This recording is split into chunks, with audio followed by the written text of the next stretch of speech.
This video is brought to you by Incognate.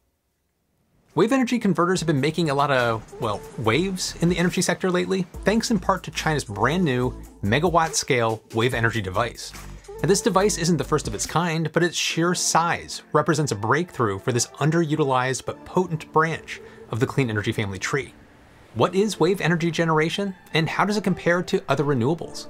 And if wave energy is so great, then why is it lagging behind solar, wind, and others? Let's dive into the ocean of renewable energy, where the waves may hold more untapped potential than the sun. Maybe the surfers were right all along. I'm Matt Ferrell. Welcome to Undecided.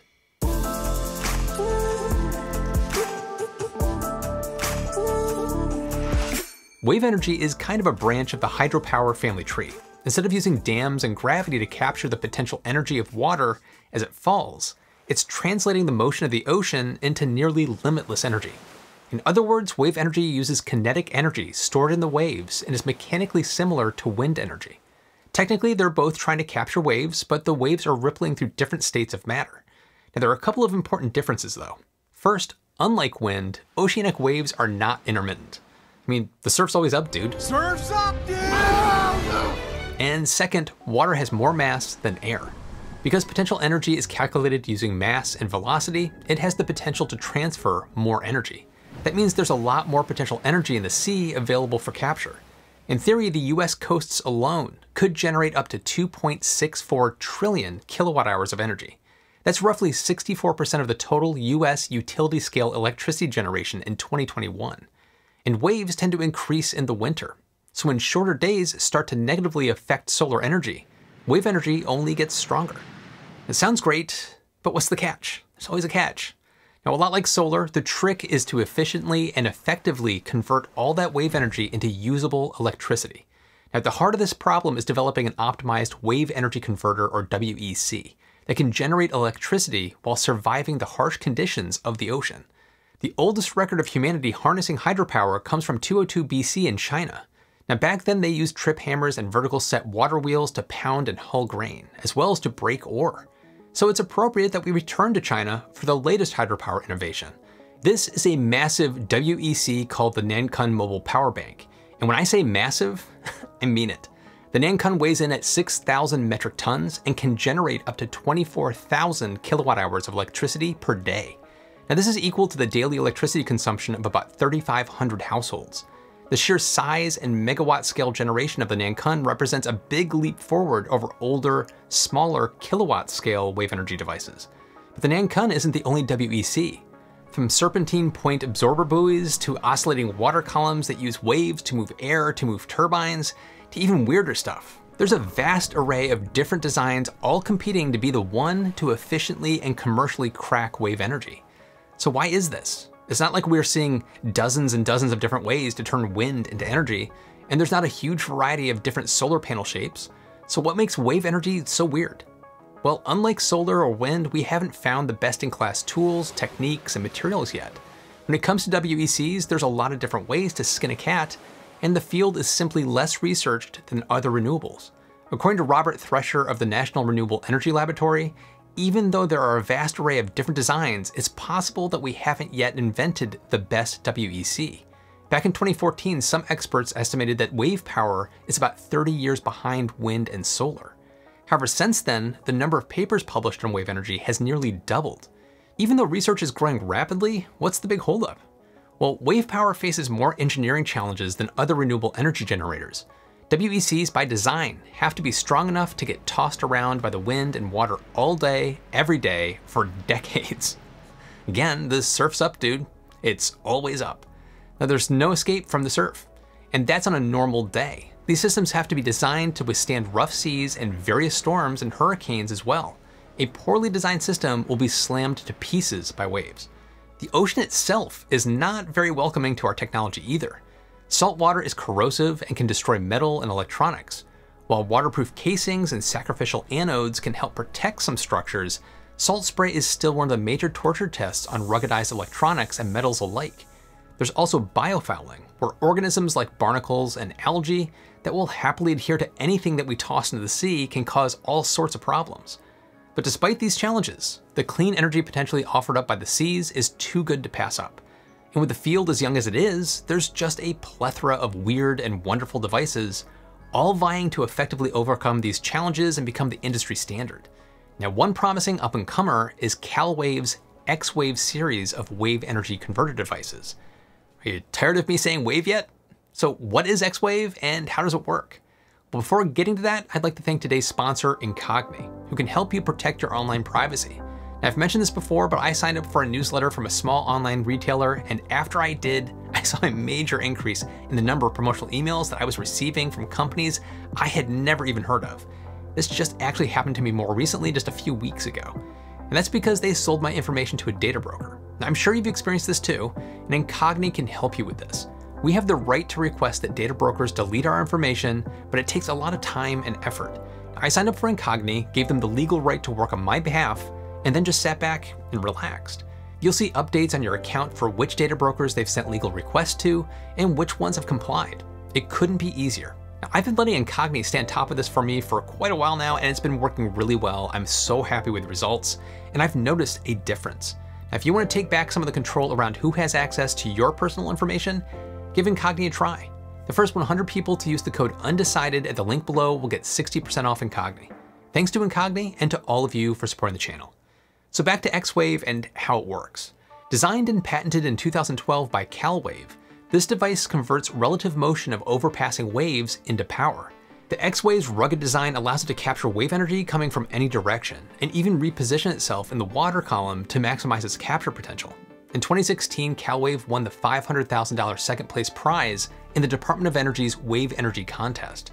Then it was off to the Scripps Institute of Oceanography for a 6-month trial run, where the XWave held up against the biggest storm to hit the area in a decade. This actually brings up a good point. Large storms can bring waves that are too strong to convert into energy. Big waves may also damage WECs, but the XWave can autonomously detect oncoming storms and use its ability to reposition itself to safely duck beneath the waves. Pacific Northwest National Laboratory studied the XWave's environmental impact and gave the device some great all-around grades. The threat of entanglement and collision were present, but minimal. Any sound or electromagnetic fields emitted by the XWave were sufficiently dampened by its hull. And to top it off, the XWave only uses Green Marine approved lubes and oils, so any unfortunate chemical spills would be harmless. I never thought I would say lubes and oils in a video. So how does it compare to our other recent breakthrough, the Nancun? I couldn't find any environmental impact studies for that device, but seeing as it only just began trial operations in June, I wouldn't be surprised if a study was forthcoming. It is important to note that the lubes and oils and biofouling is another reason why wave energy hasn't been utilized much in the past. It's good to see companies like CalWave being proactive on that and also providing the results. But all the environmental friendliness doesn't mean much if XWave isn't good at generating enough energy to deploy in the first place. The smaller X1 devices can generate about 100 kilowatts, which is enough for a larger apartment, while their largest device, the XWave X100, can generate up to 500 megawatts. CalWave claims that they're scalable too, which shouldn't be a shocker because you could just put more of them in the water. As well as we'll see in a moment, this is a pretty important feature, plus the company claims their XWaves are built to last 20 years or more. Now, according to CalWave, the XWave achieves a minimum capacity factor of 40%, all on its own. But this can be boosted to over 80% if it's co-located and combined with offshore wind. Wind and waves actually do form a dynamic duo. Remember how waves tend to be strongest in the winter months? Well, wind tends to surge in the summer. Now, when comparing the cost and lifetime power production for generators, we tend to use levelized cost of energy, or LCOE. It's a calculation that tries to holistically measure how much power a given project will produce over its lifetime against how much it will cost over the same period of time.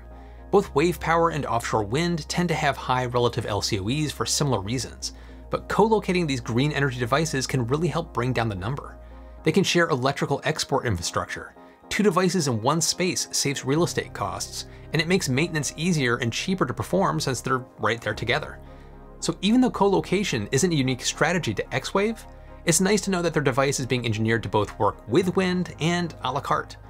Now, we've talked a lot about the environmental effects of WECs, but how do WECs affect the environment? It's frustratingly difficult to say exactly what the environmental impact of WECs are because the field is so young and there are so many variables. Literally tons of different designs, each doing different things with waves in different parts of the unique marine ecosystems scattered around the globe. It's a lot to calculate, and it's going to vary wildly design to design. For example, many free-floating WECs utilize electrical cables to send the power they've collected back to shore. Marine life, like sharks, can sometimes be attracted to systems like this. For instance, some oceanic fiber optic cables have caused sharks to occasionally give them a not-so-gentle test bite.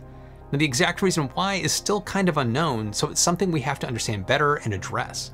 For something like the loud air pump on an oscillating water column WEC, it might scare away resting seals and sea turtles. So how do you account for all this? Well, further complicating things, these devices are supposed to last 20+ years. It's difficult to study such a long-lived device in a field so young, especially in an environment as hostile as the ocean. Given the potential environmental concerns associated with WECs, it is comforting to know that companies like XWave are doing studies to show how marine life will be affected. And these studies even accounted for scale-up.